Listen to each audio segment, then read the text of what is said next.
Mariing pinabulaanan ni House Majority Leader Sandro Marcos ang mga aligasyon ni dating Congressman Zaldico sa kanyang pagharap sa ICI. Kabilang dyan ang umano'y 50 billion peso insertion sa national budget. Alamin natin ang detalye sa report ni Harley Valbuena.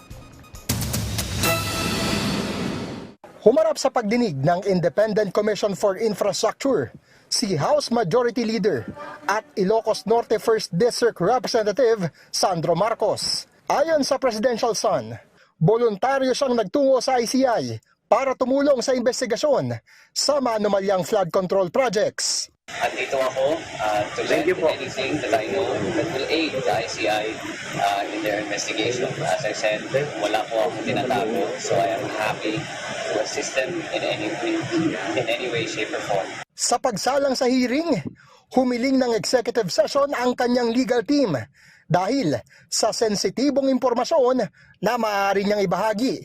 Kaya naman kaagad pinutol ang pag-livestream ng pagdinig. There may be critical information that may be elicited from his testimony which may jeopardize or compromise further investigation of this commission. We grant your request, so we will adjourn the session and go into executive session. Pero ibinigay ni Congressman Marcos ang kanyang consent sa ICI para sa pagsasapubliko sa inaharap ng kanyang testimonya. Sa ambush interview pagkatapos ng hearing, kinumpirma ni Representative Marcos na natalakay sa pagdinig ang mga aligasyon sa kanya ni resigned Congressman Zaldico. It's pure fabrication and pure lies. It's one that it's a move that reeks of desperation. It's a political ploy, and I've already attributed it to attempts at destabilization of the government. Iginit din ni Congressman Marcos na imposible ang sinasabing inutusan ng kanyang amang si Pangulong Ferdinand R. Marcos Jr. ang liderato ng Kamara para magpasok ng insertion sa national budget dahil magkabukod umano ang trabaho ng executive at legislative branch ng gobyerno.